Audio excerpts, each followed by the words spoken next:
បាទសូមជម្រាបសួរថ្ងៃនេះខ្ញុំមកជម្រាបជូនអំពីសំណួររបស់កសិករឋានសុខុមដែលគាត់ដាំដំឡូងមីហើយគាត់ចង់ដឹងថា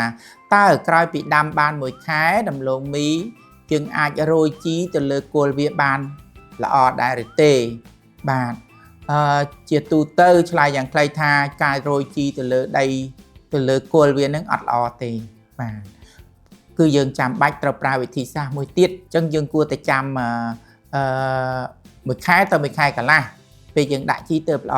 ហើយការដាក់ជីនេះសោតគឺយើងដាក់នៅតាមចន្លោះនៃគុម្ពទាំងពីរចំចន្លោះកណ្ដាលនៃគុម្ពទាំងពីរ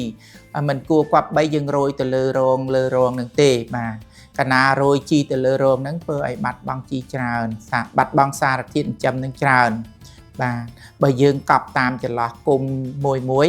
ធ្វើឲ្យដំណាំដំឡូងមីយើងស្រូបបានសារធាតុចិញ្ចឹមច្រើនជាងដែលរោយលើដីបាទហើយបើសិនជាបងប្អូនយើងគាត់បានទ្រាប់បាតរងនៅជីសរីរាង្គរួចហើយជីធម្មជាតិជប៉ុនសញ្ញាផែនដីឬក៏មីដូរីរួចហើយបងប្អូនយើងពេលដាក់បំពន់នេះគឺអាចប្រើជីពពួក NPK 20-20-15 ឬក៏លាយគ្នាជាមួយជីសរីរាង្គអាចដាក់បន្តទៀតបានដោយក្នុងកម្រិត1ហិកតាយើងអាចប្រើ